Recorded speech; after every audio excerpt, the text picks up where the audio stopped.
უსაფუძვლო კრიტიკა და ევროპული საბჭოს გადაწყვეტილება, რომელსაც საქართველოს ხელისუფლებას აბრალებენ. ევროკომისარი მარტა კოსი იმედოვნებს, რომ საქართველოს მთავრობა იქ დაბრუნდება, საიდანაც არ გადაუხვევია.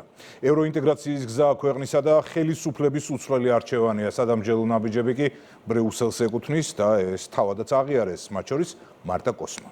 მეგინა არსავიძე გვერდება პირდაპირ ეთერში.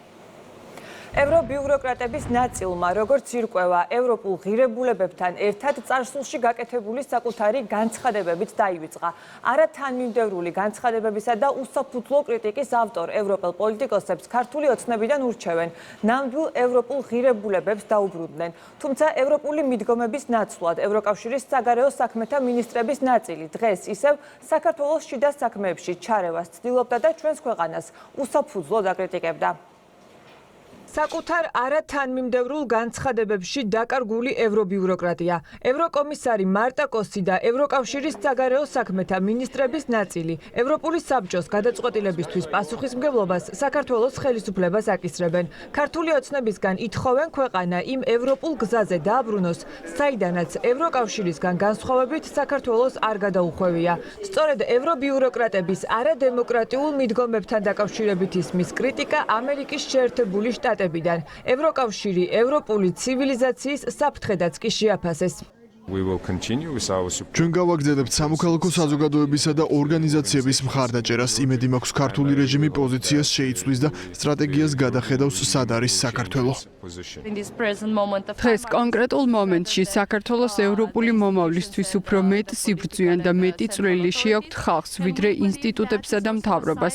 ჩვენ უნდა ვითანამშრომლოთ უფრო მეტი და უნდა ვიყოთ ერთ მხარეს, როდესაც ვუყურებთ შავ ზღვას და ამის გამო ჩვენ შეშფოთებულები ვართ საქართველოში დღეს მიმდინარე მოვლენების გამო. საქართველოზე საუბრისას მე ნამდვილად იმედი მაქვს, რომ ხალხის მხარდაჭერით საქართველოს ხელისუფლება, მთავრობა დაუბრუნდება ევროპულ გეზს, თუმცა ეს მათ ხელშია. ამ გზავნილით მარტა კოსი წარსულში მის მიერ გაკეთებულ განცხადებას ეწინააღმდეგება, როცა აღიარა, რომ ევროკავშირში საქართველოს გაწევრების პროცესი ევროპულმა საბჭომ შეაჩერა და არა საქართველოს ხელისუფლებამ. საბჭოა ის, რომელიც გადაწყვეტილებას მიიღებს, მან შეაჩერა მოლაპარაკებები. გაწევრების გზაზე საქართველოს შემდეგ ეტაპზე გადასვლის შეჩერება, რომ ბრიუსელში მიღებული გადაწყვეტილებაა, ეს დღეს ოპოზიციამაც აღიარა. ეს ფაქტი იმ დროს დაადასტურეს, როცა საქართველოს ხელისუფლების დადანაშაულებას ცდილობდნენ. გადაწყვეტილება მანამდე მიღებული იყო სხვა კუთხით. თუ კონკრეტული ნაბიჯები გადაიდგმებოდა, არ მოხდებოდა რუსული კანონების მიღება, მაშინ გაგრძელდებოდა პროცესი. იმ ხარის, რომელსაც ეს შეთანხმება არ დაურღვევია, აქვს უფლება, რომ ეს შეთანხმება შეაჩეროს. ის, რომ საქართველოს შეაჩერა ევროინტეგრაცია, ეს პასუხისმგებლობა თავიდან ბოლომდე ეკისრება ქართულ ოცნებას.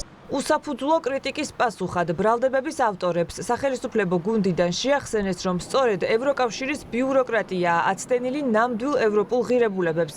კონკრეტული პოლიტიკოსების მიზანი კი ჩვენი ქვეყნის დასჯაა იმის გამო, რომ საქართველო იცავს სუვერენიტეტს, ეროვნულ ღირებულებებს და ინარჩუნებს მშვიდობას.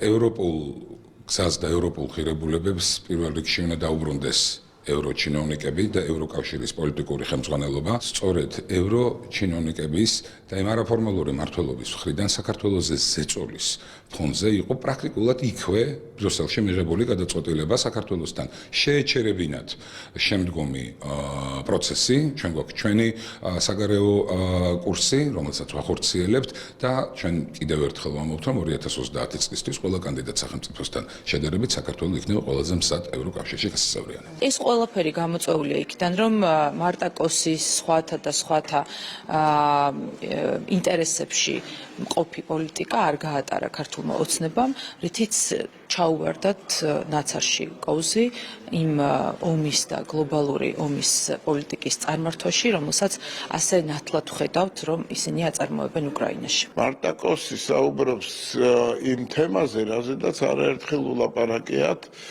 საგარეო კურსის ხელმძღვანელებს, მელონის, შემდეგ კაია კალას, ბორელს იქამდე, რომ საქართველო უნდა დაყვეს ინსტრუქციას, როდესაც გახდება მონაწილე იმ დაპირისპირებისა, რომელშიც ევროპა აქტიურად არის ჩართული და დღეს უკრაინელების ხელით და სისხლით იქმნიან გარკვეულ უსაფრთხოებას. არც მალავენ ამასთან დაკავშირებით თავის დამოკიდებულებას. ევროინტეგრაციის გზაზე ჩვენი ქვეყნის შეჩერება, რომ ევროკავშირში მიღებული გადაწყვეტილებაა, ამას საგარეო საქმეთა სამინისტროსთვის პაվել ჰერჩინსკის მიერ გაგზავნილი წერილიც ადასტურებს. ყველა ამ აღიარებას მედია არქივი ინახავს, ისევე როგორც იმ ცრუ ბრალდებებს, რომლითაც საქართველოს ინტერესების დაზიანებას ევროკავშირის თანამდებობის პირები უარგუმენტოდ ცდილობენ.